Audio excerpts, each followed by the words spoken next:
Did you see True Detective? Season 4, Episode 1, Jodie Foster, up in Alaska. Everybody was dead in the snow at the end. Well, if you saw that, I got a true story for you, which is not too far off from what you saw on the show. When I was 18 years old, in a class, just about to graduate, I had a teacher tell me a story that I'll never forget. He was teaching up in Point Barrow, Alaska when he was a young man. And he said while he was up there, it was only a village of about a couple hundred, and Point Barrow is way above the Arctic Circle. You know everybody that lives there. You know everybody's business. You know everybody that comes in and everybody that leaves.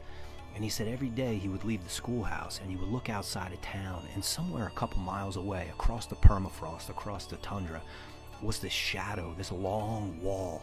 And he was too afraid to ever ask anybody what it was. He just didn't want to seem like such a newbie. But finally, after a while, he couldn't take it anymore. He wasn't about to walk out there and see it. It was just too much of a walk and too dangerous. But he finally asked somebody, what is that? That's way out of town. What is that shadow I'm seeing? What is that rock wall? And the native told him, he said, well, about 40, 50 years ago, in the early 1920s, we had an epidemic here.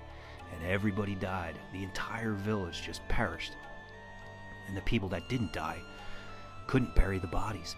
So they just took the bodies way outside town and stacked them up like cordwood. And from there, 40 years later, it was just a frozen wall.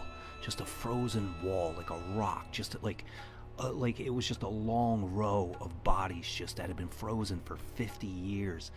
And had been there forever, and it wasn't going anywhere. They just couldn't bury the bodies, so they just stacked them up, and they froze forever.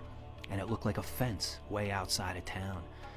He then told me that before he left, somebody had to do some excavation on their house, and there was a pool of water underneath the house that had been frozen. Apparently, at some point, the water thawed, and they said after they pulled up the house and did a renovation on it, that there was just a frozen body, just locked, looked like it was locked in agony and frozen in the water. Imagine just having a dead body frozen in time underneath the floor of your house. It was crazy. But I'll never forget what he told me when he would look out and just see this shadow outside of town, just to tell me that out there, it was a cemetery that wasn't only above ground, the bodies were never buried, they couldn't do anything with them. He literally said it looked like an old rock wall from the 17th century, where they would just build rocks to make a property barrier. And he said when the sun would shine, you could just see the shadow and you couldn't tell what it was. And when he found out that this was just a wall of frozen bodies from an epidemic from the 1920s, he said it was maybe the spookiest thing he'd ever encountered. And he told me that story in 1994, and I never forgot it. And when I watched True Detective last night and saw the first episode of everybody dead in the snow, I couldn't help but think back to the wall of bodies.